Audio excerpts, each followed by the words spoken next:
Okay, so here we are. We have this beautiful Cherimoya rootstock.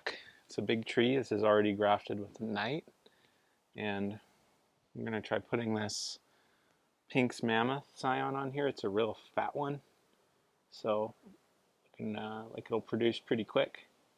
We're in the spring here, zone 9B. This is a great time to graft Cherimoya. It's a windy day though, but it's all right. We're going to tie this thing on nice and solid.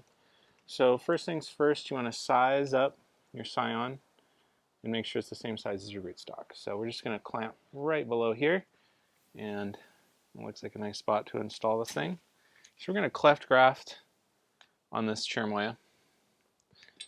The most common of grafts for good reason. Works really well, and it's pretty easy. So first things first, we have sterilized our tools, and we're just going to go and sterilize our knife. This is a fresh X-Acto blade.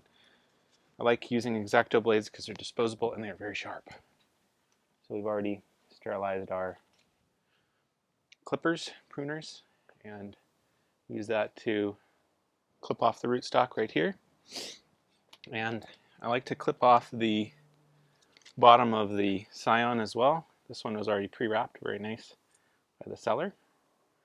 And we're just going to clip that off, and you can see it's green underneath, and that's healthy. We want healthy, don't we?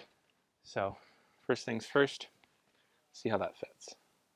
It's going to be a nice fit. You can see the diameter is just right, and we're just going to go ahead and cut our cleft right down the center of our rootstock. We're going to be very careful to get our hand out of the way, because every once in a while these sharp knives, man, they really zip and they will cut you real bad, so don't do that. So there we go. It's a nice little graft in there, a little cleft. And then we're going to go ahead and whittle down our scion to be the same sort of shape.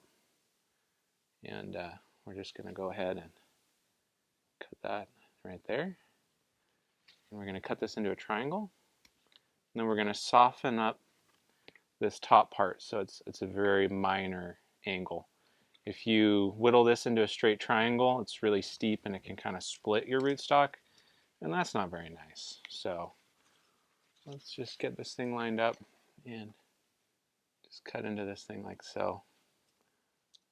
This is a nice sharp blade, which is nice. There you can see it's almost triangle shaped, but it's a little fat on that side, a little thin on that side.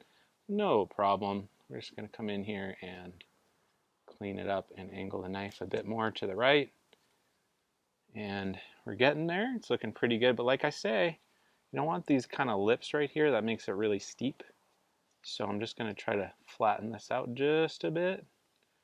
Right up there. You know, it's a little too much, isn't it? So you're just going to keep cutting until you get what's a nice straight cut. One looks pretty nice. And then once again, just flatten this out here a little bit.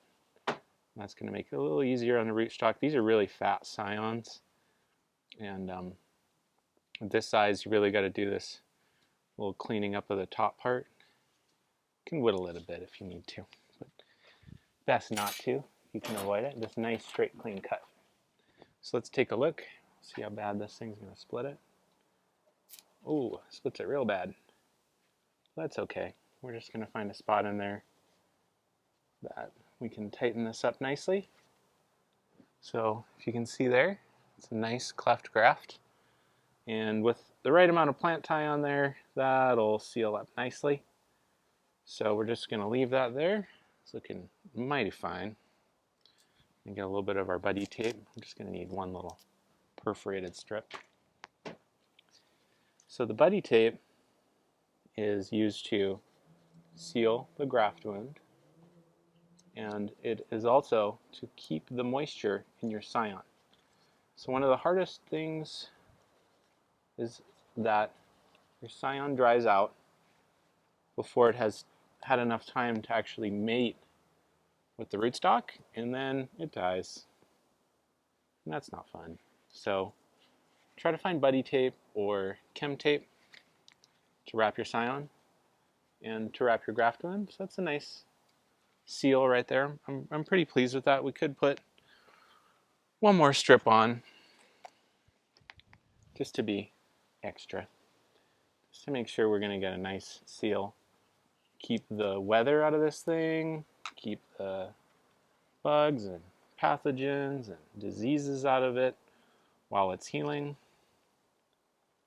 And hopefully in 3 or so weeks we're going to see this scion start pushing.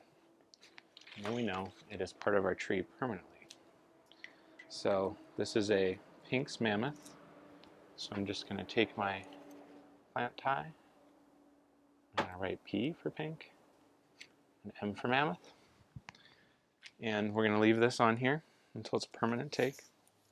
And if it is, then we are going to put on a metal tag, and that'll tell us from now on that this is a Pink Mammoth graft. So we just take this plant tie. I use the plant tie to really seal the graft wound. The buddy tape doesn't really do it. And then I'll leave this on here, like I say, for 2 to 3 weeks. Once we start seeing some growth out of the buds, then we can be relatively confident that we can cut the tape off and replace this with a permanent plant tag. And there we go. This is looking really good. I just kind of do a series of simple knots going up, and that just seals that graft root nice and tight. And then this buddy tape here, that can stay on until it basically just biodegrades in the sun and falls right off. So there you have it. This is a Pink Mammoth graft onto a night Cherimoya rootstock. It's looking good.